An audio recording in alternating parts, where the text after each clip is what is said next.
5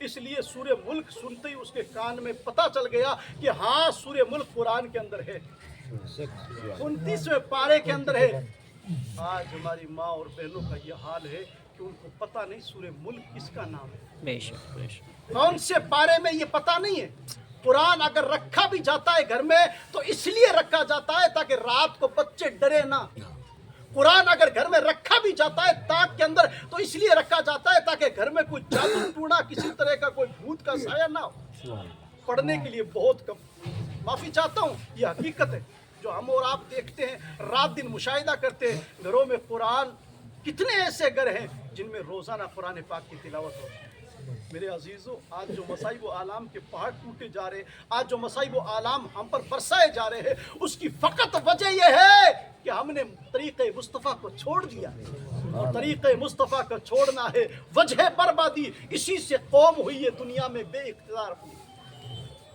جس زمانے میں حضور سے محبت کرتے تھے، مصطفیٰ کے طریقے پہ الحمدللہ عمل کرتے تھے، میں نے دیکھا ہے کہ اللہ پاک نے ان کے ایمان میں اتنی طاقت دے رکھی تھی کہ اگر وہ گھوڑے اپنے پانی کے اندر اتار دیتے تھے تو پانی کی مجال نہیں ہوتی تھی کہ گھوڑوں کو اندر ڈوبا دے، بلکہ گھوڑے پانی کے اوپر ایسے چلتے تھے جیسے پتھروں کے اوپر چلتی ہوئے نظر آتے۔ دریا بھی نہ چھوڑے ہم نے، بحر ظلمات میں دوڑا دیے گھوڑے ہم نے۔ عزیزان ملت اسلامیہ، حسن بصری رحمۃ اللہ تعالیٰ علیہ کے زمانے کی عورت تھی، کہا حضور میں دعا کروں گی، میں سورہ ملک کی تلاوت کروں گی، آپ اللہ کے نیک بندے آپ دعا کرنا، میں آپ سے فریاد لے کر آئی ہوں، آپ کی بارگاہ میں التجا کرتی ہوں۔ حسن بصری رحمۃ اللہ نے کہا ماں جاؤ، میں آپ کی بچی کے لیے دعا کروں گا۔ کچھ دنوں کے بعد حسن بصری رحمۃ اللہ تعالیٰ علیہ خود فرماتے کہ میں ایک قبرستان کے پاس سے گزر رہا تھا، میں نے دیکھا Bluetooth mode. قبرستان ہے، ایک مومن کا حق ہوتا ہے، ایک مومن کا فریضہ ہوتا ہے، ایک کلمہ پڑھنے والے کا یہ حق ہوتا ہے کہ اگر قبرستان ہے تو مرنے کے بعد سب اپنے دنیا میں ہوتا ہے، یہ میرا بھائی ہے، یہ میرا دادا ہے، یہ فلاں ہے، یہ فلاں ہے۔ جب انتقال ہو جائے قبرستان میں چلے جائیں تو اللہ اکبر کبیرہ، میں آپ حضرات کو کہوں گا اس چیز کا خیال رکھیں کہ جب بھی جائیں تو تمام مرحومین کے لیے دعائیں کریں قبرستان میں۔ حسن بصری رحمۃ اللہ تعالی فرماتے ہیں کہ میں کھڑا ہو گیا اور میں نے کہا یار قبرستان ہے، قبر والوں کے لیے کچھ ایصال ثواب کر دیا جائے، دعا کر دی جائے۔ میں کھڑا ہوا، آنکھیں بند کی اور دعا کرنے لگا تو اللہ پاک نے ایک قبر کا حال مجھ پر ظاہر فرما دیا، ایک قبر کا حال مجھ پر ظاہر کر دیا۔ دیکھا کہ قبر کے اندر ایک خوبصورت نوجوان بچی ہے اور مسکرا رہی ہے اور مجھے دیکھ رہی ہے اور مجھے دیکھ کر بول رہی ہے حضور آپ نے مجھے پہچانا؟ حسن بصری رحمۃ اللہ تعالی فرماتے بیٹا میں نے آپ کو نہیں پہچانا۔ کہا حضور آپ نے مجھے نہیں پہچانا؟ کہا نہیں حضور بیٹا میں نے آپ کو نہیں پہچانا۔ کہا حضور میں اسی دکھیاری کی، اسی پریشان حال ماں جو کچھ ٹائم پہلے آپ کے پاس آئی تھی اور دعاؤں کی درخواست کی تھی، میں اسی دکھیاری ماں کی بیٹی ہوں۔ اللہ اکبر کبیرہ۔ حسن بصری رحمۃ اللہ تعالیٰ علیہ فرماتے ہیں بیٹی ایسا کیسے ہو سکتا ہے، تیری ماں نے تو میری بارگاہ میں آ کر یہ عرض لگائی تھی کہ دعا کرنا، میری بیٹی کی قبر کے اندر آگ کے شعلے بھڑک رہے، آگ کے انگارے برس رہے، آگ پہ توق نازل ہو رہے، اس کی قبر میں عذاب الہی نازل ہو رہا ہے، لیکن بیٹی میں دیکھ رہا ہوں کہ تیری قبر تو جنت کا ٹکڑا بنی ہوئی ہے، تیری قبر میں تو جنت کے میوے نازل ہو رہے، تیری قبر میں تو جنت کے طباق نازل ہو رہے، تیری قبر تو ایک باغ خوبصورت باغ بنا ہوئی ہے۔ اللہ اکبر کبیرہ۔ وہ بچی کہتی حضور میری ماں نے جھوٹ نہیں بولا تھا، میری ماں نے سچ کہا تھا، میری ماں نے جھوٹ نہیں بولا تھا۔ تو کہا بیٹا پھر یہ کیا معاملہ ہے، یہ میں کیا دیکھ رہا ہوں؟ کہا حضور میری قبر کے اندر آگ کے شعلے ہی بھڑک رہے تھے، لیکن بلا ہو اس اللہ والے کا، آپ کی طرح کوئی ایک نیک بندہ تھا، اس قبرستان کے پاس سے گزر رہا تھا اور اس نے کھڑے ہو کر 1 کروڑ مرتبہ نہیں، 1 لاکھ مرتبہ نہیں، 1000 مرتبہ نہیں، فقط ایک مرتبہ اس نے درود پاک پڑھا اور درود پاک پڑھ کر اس نے رب کی بارگاہ میں ہاتھوں کو دراز کیا اور ہاتھوں کو دراز کر کے اس نے اس درود کا ثواب قبر والوں کے لیے ایصال ثواب کیا۔ حضور اس ایک مرتبہ درود پاک پڑھنے کے صدقے میں اللہ پاک نے صرف میرے گناہ کو نہیں بلکہ اس قبرستان کے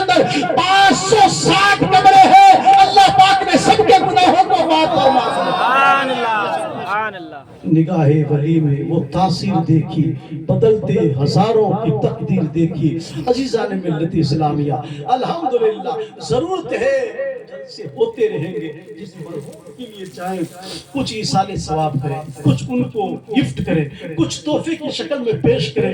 ہماری طرف سے ان کے لیے بہت بڑا تحفہ ہوتا ہے، بہت بڑا گفٹ ہوتا ہے۔ ابھی میں نے مہاجن کے ماشاءاللہ کافی چہرے نظر آ رہے، 2-4 دن پہلے وہ پروگرام تھا، میں نے وہاں بھی ذکر کیا تھا، کوئی بھی آدمی اس خیال خام میں نہ رہے کہ جناب اللہ کا کرم ہے، بہت کچھ دیا ہوا ہے اور ہمارا تو کوئی کچھ بگاڑ ہی نہیں سکتا۔